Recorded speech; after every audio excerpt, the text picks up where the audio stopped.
ദൈവം ആഹ്വാനം ചെയ്യുകയാണ്. അതിന് നീ ഒറ്റയ്ക്കല്ല, നാം ആരും ഒറ്റയ്ക്കല്ല. ആരെയാണ് നമുക്ക് വാഗ്ദാനം ചെയ്തത്?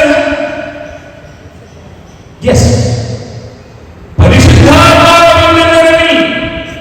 ഞാനിവിടെ സുവിശേഷം ഉദ്ഘോഷിക്കുന്നുണ്ടെങ്കിൽ മാത്രമേ കർത്താവിന്റെ ഹിതം എനിക്ക് നിറവേറ്റുവാൻ സാധ്യമാവൂ.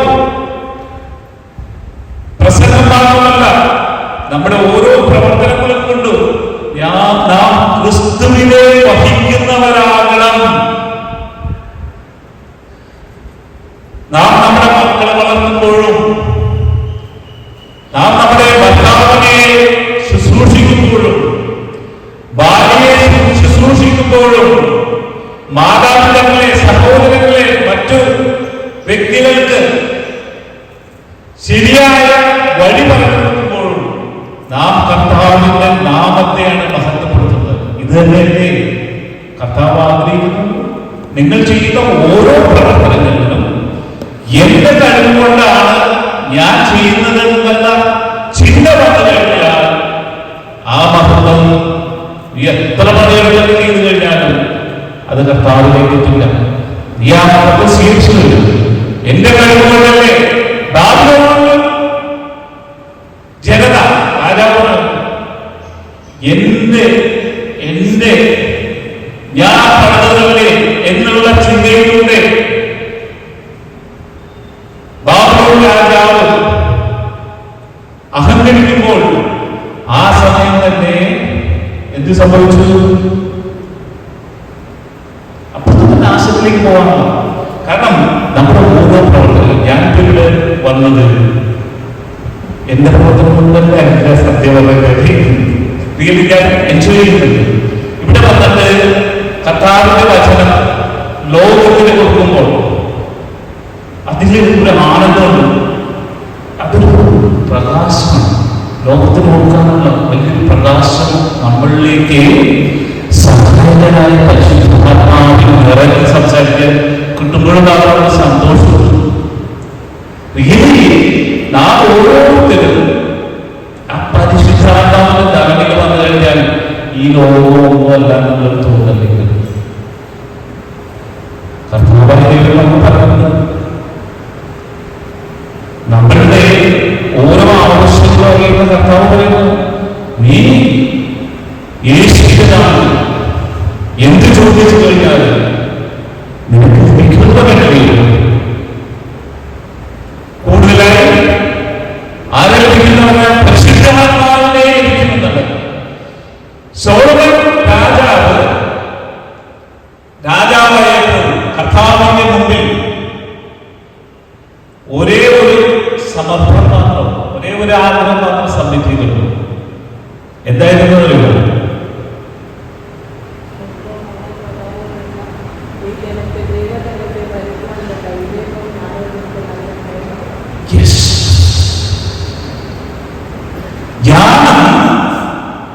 എവിടുന്നാ വരുന്നത്? ജ്ഞാനം ദൈവത്തിൽ നിന്നാണ്. വിജ്ഞാനം എന്ന് പറയുന്നതും ജ്ഞാനം എന്ന് പറയുന്നതും തമ്മിൽ വളരെയധികം വ്യത്യസ്തതയുണ്ട്. വിജ്ഞാനം ഈ ലോകത്തിന്റെ ഓരോ മുക്കിലും മൂലയിലുള്ള കാര്യങ്ങളാണെങ്കിൽ ജ്ഞാനം സ്വർഗ്ഗത്തിന്റെയാണ്. അത് പരിശുദ്ധാത്മാവിനെ നമ്മുടെ ഹൃദയത്തിൽ വഹിച്ചാൽ മാത്രമാണ് നമുക്ക് ജ്ഞാനം ലഭിക്കുകയുള്ളൂ. ജ്ഞാനം ലഭിച്ചു കഴിഞ്ഞാൽ എല്ലാം നന്മക്കായി പ്രവർത്തിക്കുവാനുള്ള കരുത്ത് ഈ സഹായകൻ തന്നുകൊണ്ടേയിരിക്കും. നമ്മളൊന്നും ആകുലപ്പെടേണ്ട ആവശ്യമുണ്ട്. നമ്മൾ ഓരോരുത്തരും ആലോചിച്ചു നോക്കുക, നമ്മുടെ ചെറുപ്പകാലങ്ങളിൽ നമ്മുടെ ജീവിതം അതിൽ നിന്ന് തോരം അല്ലെ തോരം നമ്മൾ എത്തിയിരിക്കുന്നു. പക്ഷെ ഭൗതിക നേട്ടം മാത്രമാണ് നമ്മൾ അനലൈസ് ചെയ്യുന്നുണ്ടെങ്കിൽ നാം വെറും ശൂന്യരാണ്. കാരണം നമ്മോടൊപ്പം നമ്മുടെ കർത്താവിന്റെ ആത്മാവിനെ ഉൾക്കൊണ്ടുകൊണ്ട് കർത്താവിന്റെ ഹിതം പ്രവർത്തിക്കുന്നില്ല എങ്കിൽ നമ്മുടെ ആത്മാവിന് വേണ്ട ലോകത്തിൽ നിന്ന് വിടവാങ്ങേണ്ടി വരും. നാം ആഗ്രഹിക്കുന്നത് എന്താ? എന്റെ കുടുംബത്തിലുള്ള ആവശ്യത്തിലൊന്നും നടന്നില്ലെന്ന് പറഞ്ഞിട്ടാണോ നമ്മൾ പ്രാർത്ഥിക്കുന്നത്? നമുക്ക് ചോദിക്കാൻ പറ്റുമോ? കർത്താവിന്റെ മുമ്പിൽ നമ്മുടെ ആവശ്യങ്ങളെല്ലാം ചോദിക്കാം. പക്ഷെ പ്രഥമമായ ആവശ്യം എന്തായിരിക്കും?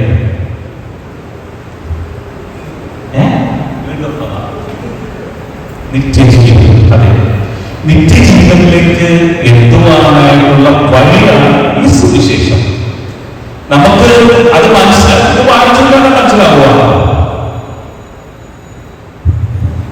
എനിക്ക് തോന്നിയില്ല പല ആവർത്തി സുവിശേഷം വായിച്ചിരുന്ന പല വ്യക്തികളും കർത്താവിനെതിരെ തിരിഞ്ഞേക്കുന്ന വ്യക്തികളെ ഞാൻ കാണുന്നുണ്ട്. കർത്താവിനെതിരെ അത് അവരെ അറിഞ്ഞോ അറിയാതെ അതല്ലേ ലാറ്റിൻ ക്ലാസ്സിൽ പറയുന്നത്. എന്താ വിചാരങ്ങളാണ്, വാഹനങ്ങൾ, പ്രവൃത്തിയാലും ഉപേക്ഷിക്കാതെ ഞാൻ വളരെയേറെ പാപം ചെയ്തു പോയി. ഈ കടന്നു വരുന്ന ഓരോ പോയിന്റിലേക്കും ഞാൻ ഇതിനു മുമ്പ് പറഞ്ഞപ്പോൾ നിങ്ങളോട് സംസാരിക്കാൻ ദൈവം ആഗ്രഹിച്ച ദിവ്യബലിയെ കുറിച്ച് പറയുക. ആരെങ്കിലും ഓർക്കുന്നുണ്ടോ?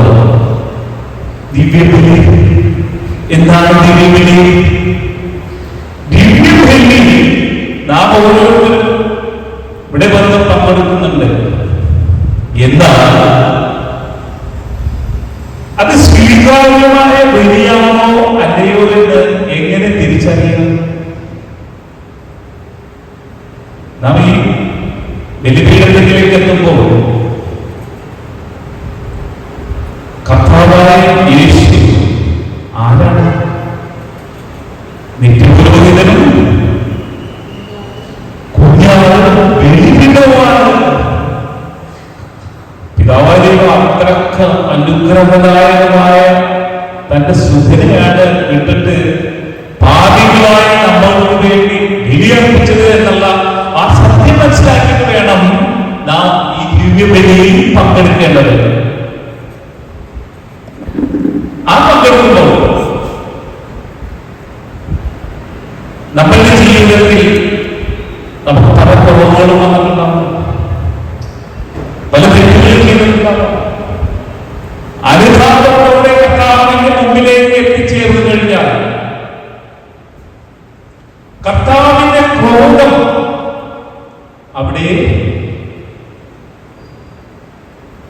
അവിടുന്ന് അത് ശമിപ്പിക്കും. അത് ഓരോ തിരുവലിയിലൂടെ നമുക്ക് അതിന്റെ തിരിച്ചത് കർത്താവാണെന്ന് വരുന്നത്. സ്വന്തം മകനോട് ദൈവപിതാവിന് ഉള്ള സ്നേഹം,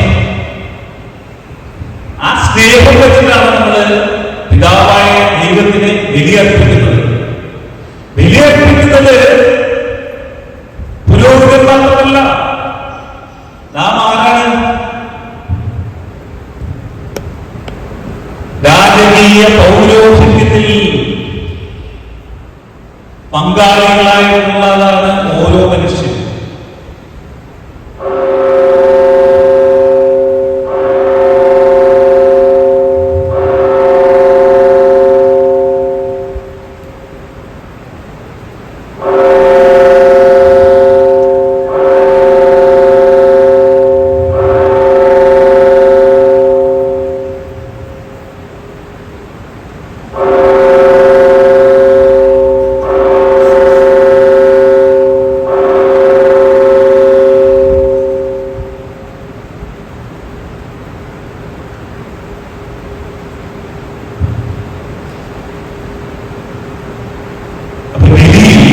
നാം ഓരോരുത്തരും പങ്കെടുക്കുമ്പോൾ നാം എവിടെ മുതൽ ചിന്തിക്കണമെന്നല്ലോ. പ്രപഞ്ച സൃഷ്ടാവായ ദൈവം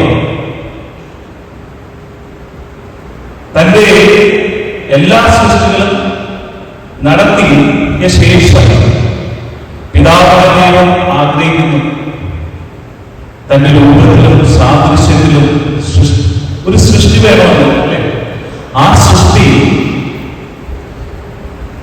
നമ്മൾ മനുഷ്യൻ, ആ സൃഷ്ടിക്ക് വേണ്ടതായെല്ലാം ഒരുക്കിയിട്ടാണ് പിതാവായ ദൈവം ഈ ഭൂമിയിൽ പ്രപഞ്ചത്തെ എല്ലാം സൃഷ്ടിച്ചിരിക്കുന്നത്. ഈ സത്യം പറയുന്നത്. എന്നാൽ സൃഷ്ടി എന്നും സൃഷ്ടാവിനെതിരെ പ്രവർത്തിക്കുന്ന അവസ്ഥകളാണ് നാം ഇന്ന് എവിടെയും കാണുന്നത്. ഓരോ മനുഷ്യരിലും ഞാൻ വ്യക്തിപരമായ ആരെയും ഞാൻ വിധിക്കാനായിട്ട് ഞാൻ യോഗ്യനല്ല. എന്നാലും അടുത്തയിടെ മാധ്യമങ്ങളിൽ കണ്ട ഒരു സബ്ജക്റ്റാണ് ഞാനിപ്പോ സംസാരിക്കുന്നത്. അത് ഞാൻ എൻ്റെ യൂട്യൂബ് ചാനലിലൊക്കെ ഞാൻ അത് അപ്ലോഡ് ചെയ്തിട്ടുണ്ട്. ഭൂമിയിലൊന്നും ചെയ്യുവാൻ കഴിയാത്ത ദൈവത്തിന് സ്വർഗത്തിൽ എന്ത് വാഴപ്പെടാത്ത ഒരു ഫേമസ് ആയിട്ടുള്ള സഞ്ചാരം, ലോകസഞ്ചാരം, അദ്ദേഹം ഒരു സുഹൃത്തുക്കളൊക്കെ തന്നെ. പക്ഷേ കർത്താവിന്റെ ആത്മാവ് എന്നെ ബോധ്യപ്പെട്ടു. അവരിലൂടെ ഒരു ദുഷ്പ്രേരണ കൊടുത്ത് യുവതലമുറ അല്ലെങ്കിൽ ഒന്നും അറിയാൻ പാടില്ലാത്ത അത് ഹാഫ് ആയിട്ടുള്ള മൈൻഡിൽ നിൽക്കുന്നവൻ ആ ചിന്തയിലേക്ക് പോകും. തീർച്ചയായിട്ടും അവർ ചോദിക്കുന്ന അതേ ചോദ്യങ്ങൾ തന്നെ ഈ ലോകത്തുള്ള ഭൂരിഭാഗം പേരും ചോദിക്കുന്നു. കാരണം നമ്മുടെ ആവശ്യങ്ങൾക്കൊന്നും ഒരു പരിഹാരം കിട്ടുന്നില്ലെങ്കിൽ പിന്നെ ഈ ഇവിടെ കിട്ടുന്നില്ല സ്വർഗത്തിലേക്ക് അല്ലേ? ഒരു ക്വസ്റ്റ്യനാണ്. ഈ ക്വസ്റ്റ്യനെ നമ്മളുടെ ഉള്ളിൽ നമ്മൾ മനസ്സിലാക്കണം. എന്താണ് ക്വസ്റ്റ്യൻ? കർത്താവ് ഒന്നും ചെയ്യുന്നില്ലേ? ഓരോ നിമിഷവും കർത്താവിന്റെ പ്രവർത്തനങ്ങൾ നടന്നുകൊണ്ടിരിക്കുന്നു. കർത്താവ് പറയുന്നു, ഈ പ്രപഞ്ചമെല്ലാം സൃഷ്ടിച്ച് കോടാനുകോടി നക്ഷത്രങ്ങൾ ഈ പ്രപഞ്ചത്തിലുണ്ട്. അതിലെ ഒരു നക്ഷത്രമാണ് സൂര്യൻ. സൂര്യനെ ചുറ്റുന്ന ഭൂമി അതൊരു ഗ്രഹമാണ്. സൂര്യനെ ചുറ്റുന്നതോടൊപ്പം തന്നെ ഭൂമി സ്വയം ചുറ്റുന്നുണ്ടല്ലേ? ഇതെല്ലാം നമുക്കിവിടെ ഫീൽ ചെയ്യുന്നുണ്ടോ? കേട്ടോ? ഭൂമി കറങ്ങാനായിട്ട്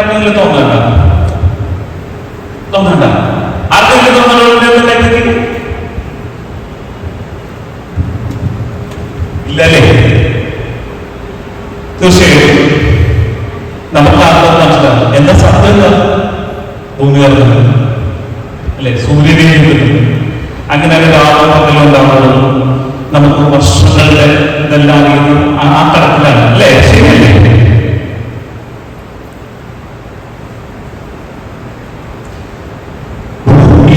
ഒരു മണിക്കൂറിൽ എത്ര കിലോമീറ്റർ സ്പീഡിലാണ് സഞ്ചരിച്ചത് നമുക്ക് സങ്കല്പിക്കാൻ പറ്റുള്ളത്. അപ്പൊ കർത്താവിന്റെ പ്രവർത്തനം അറിയണമെങ്കിൽ നമുക്ക് എന്താണ്? നമ്മുടെ ആന്തരിക ഇന്ദ്രിയങ്ങൾ തുറന്നാൽ മാത്രമേ ദൈവത്തിന്റെ പ്രവർത്തനം അറിയാൻ പറ്റൂ. അതാരിൽ നിന്ന് കിട്ടണം? പിതാവായ ദൈവത്തിന്റെ കൃപയുണ്ടെങ്കിൽ മാത്രം അല്ലെ? പിതാവായ ദൈവം നമുക്ക് അതിനുള്ള ഒരു ബ്ലെസ്സിംഗ് തന്നാൽ മാത്രമേ ഉള്ളൂ അത് മനസ്സിലാക്കാൻ പറ്റുള്ളൂ. കർത്താവാണ് എന്റെ ശക്തി, കർത്താവാണ് എന്നെ ബലവാനാക്കുന്നത്. എന്റെ മഹത്വമല്ല, കർത്താവിന്റെ മഹത്വം നാം ഓരോ പ്രവർത്തനങ്ങൾ ചെയ്യുന്നു. ചന്ദ്രനിൽ പോയതും അല്ലെ ഭൂമിയിൽ പലതും നമ്മൾ എൻജോയ് ചെയ്യുന്നതല്ല, കർത്താവിന്റെ പ്രവർത്തനമാണ് എന്നുള്ള ചിന്ത നമ്മൾക്ക് വന്നു കഴിഞ്ഞാൽ നമ്മൾ കർത്താവിന്റെ പ്രാർത്ഥന നിത്യജീവൻ ലഭിക്കുവാനായിട്ട് കർത്താവ് നമ്മളിലേക്ക്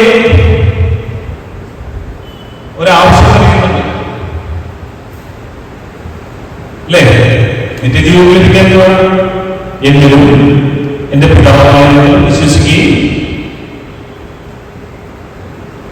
ആ പറയുന്നത് ചെയ്യാൻ ദൈവത്തിന്റെ പ്രവർത്തനങ്ങളിൽ നാം പങ്കാളികളാകുമ്പോൾ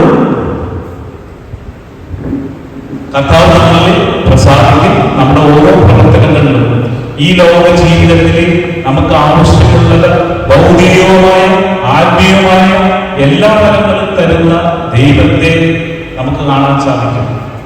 പക്ഷെ നമ്മളെല്ലാം പ്രാർത്ഥിക്കുന്നത് നമ്മുടെ ഭൗതിക ആവശ്യം മാത്രമേ നാം പ്രാർത്ഥിക്കുന്നുള്ളൂ.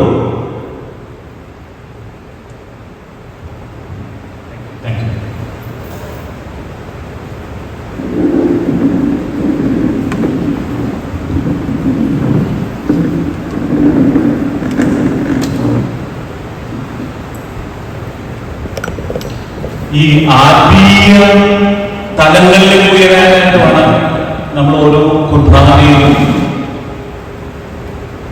നമ്മളുടെ ഉന്നതത്തിലേക്ക് ഉയർത്താനായിട്ട് അതല്ല ആ രീതിയിൽ അല്ലെങ്കിൽ നമ്മൾ നാടകം പോകുന്ന ഫീൽ ഉണ്ടാകും. കർത്താവിന് നമ്മളെ ആ ഭീതിയോട് ചേർന്ന് നിൽക്കുമ്പോ എന്തൊരു സന്തോഷം. സത്യം ഞാൻ ചെയ്യുന്നല്ലോ അതുകൊണ്ട് തന്നെ ഇവിടെ പറയാനൊക്കെ പറ്റുന്നില്ല, അല്ലെങ്കിൽ എങ്ങനെ ഇവിടെ ഒഴിവില്ല. സത്യം ഞാൻ ഇന്നത്തെ രാവിലെ വിശുദ്ധ കുർബാനയിൽ പങ്കെടുക്കുമ്പോൾ ഇന്നത്തെ പറഞ്ഞ ഇന്ന് കുർബാനയിൽ അറ്റൻഡ് ചെയ്ത ആരെങ്കിലും ഉണ്ടോ? ഇന്നത്തെ സുവിശേഷം യോഹന്നാൻ